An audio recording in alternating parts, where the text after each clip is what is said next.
Some events leave a deep mark on history, but none on the land. This is the site of the Battle of Hastings. After almost 1,000 years, no traces of the bloody conflict can be seen. But here, the fate of England turned. It's where a king was killed, and his victor claimed the throne.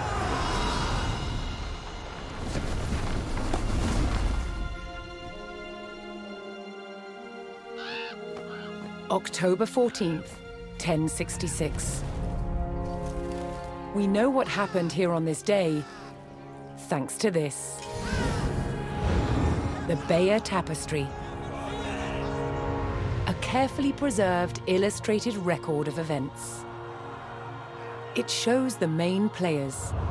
Harold, the newly crowned Anglo-Saxon King of England, and his challenger, William, Duke of Normandy. William claimed the previous king had promised him the crown.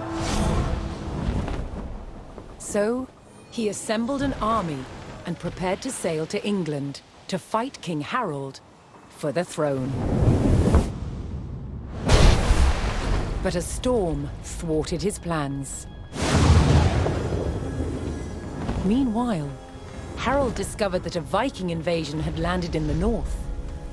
Another threat to his crown. So he raced to fight them.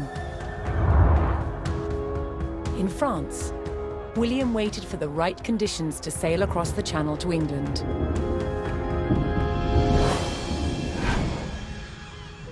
The weather cleared.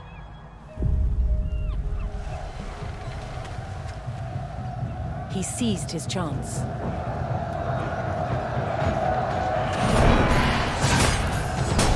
"250 miles north, Harold had defeated the Vikings.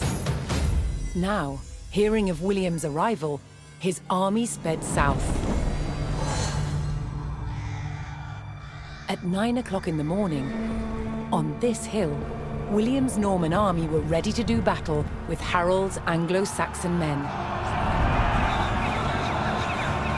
The stage was set, and up for grabs, England itself.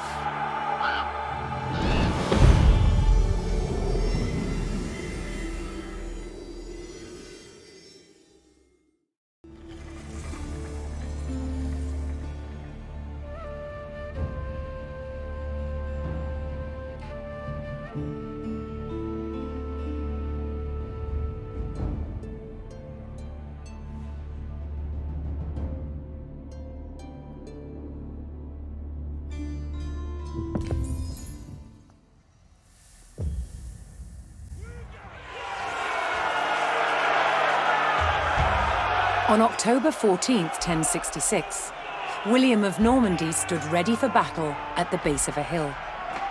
The high ground belonged to King Harold of England and his Anglo-Saxon army.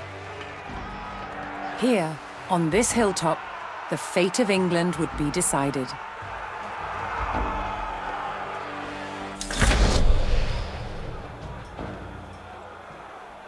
Soyez prest, compagnons.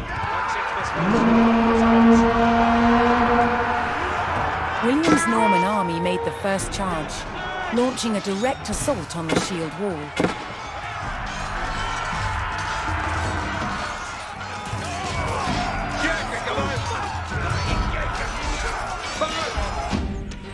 Though William's army fought fiercely against the shield wall, it would not yield. As one man fell, another took his place. Overlapping shields in tight formation made for a near impenetrable barrier. Realizing his army could not break the shield wall, William called for a retreat.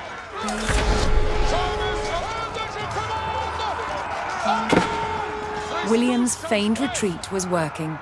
The Anglo-Saxon army broke their shield wall formation, leaving gaps for William to make a move.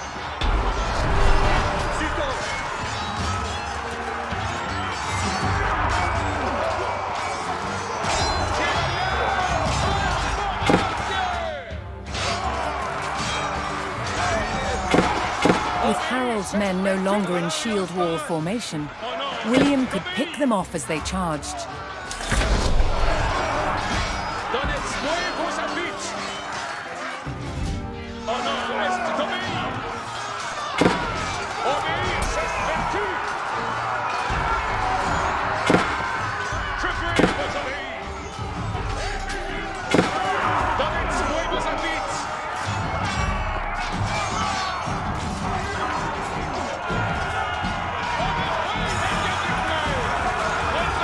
The Anglo-Saxons had deployed rows of spearmen to push back the invaders. But William had an answer. His sharp-eyed archers.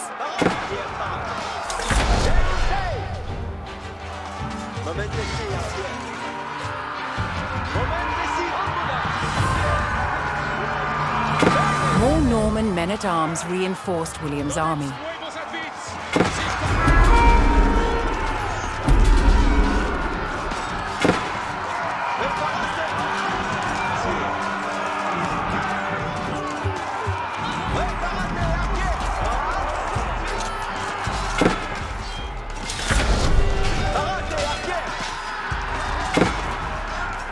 Trickery was obeyed.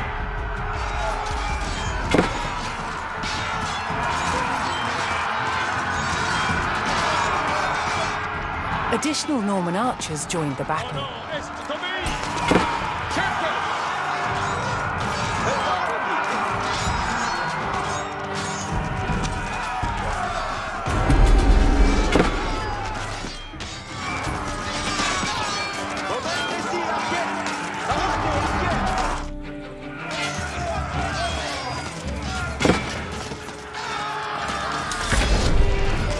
Anglo-Saxon archers joined the fray, and the Normans' deadly cavalry ready to charge. Nous sommes prêts. But first, William's forces had to eliminate the enemy spearmen, whose sturdy polearms could easily bring down a horse.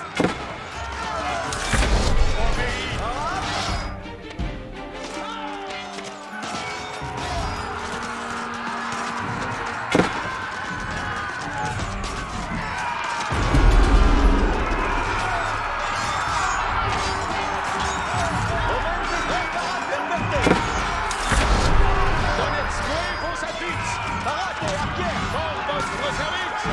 Service en ordonnance. Je suis votre serveur. Chevalier, prêt pour action. Tous sont prêts.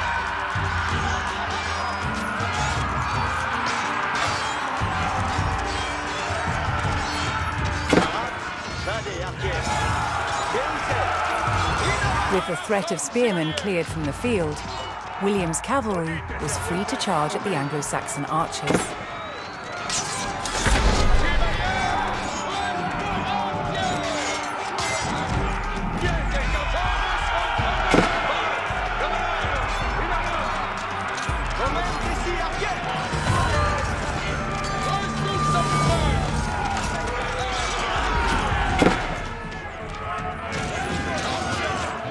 The Anglo-Saxon army was in disarray. Their shield wall had been neutralized, and their numbers were dwindling. Now the only thing standing between William and victory was King Harold himself.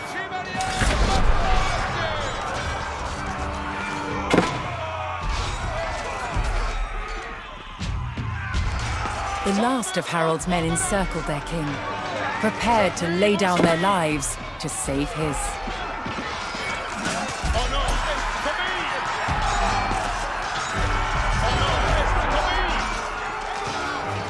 More Norman cavalrymen took to the field.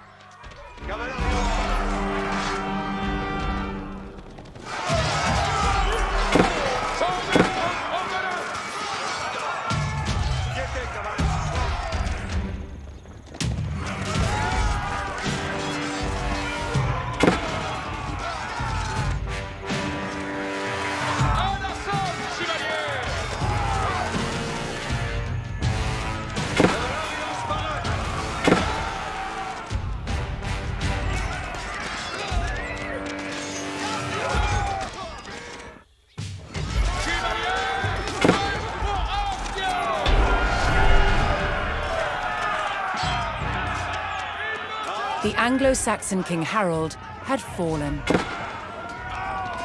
In the confusion, some loyal soldiers fought to the death, while others scattered in panic.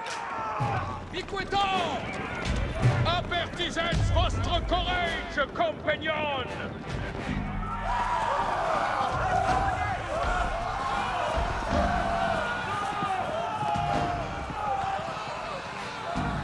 Leaderless and defeated, the last of the Anglo-Saxon army fled for their lives.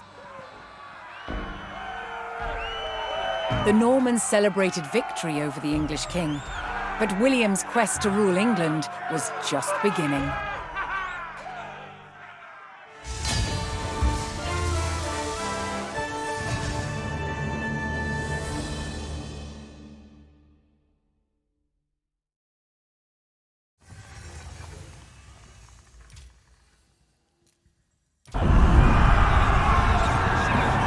At the Battle of Hastings, the death of one man changed the course of history.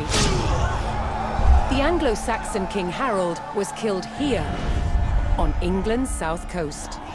His army defeated by William of Normandy. Anglo-Saxon rule was over forever.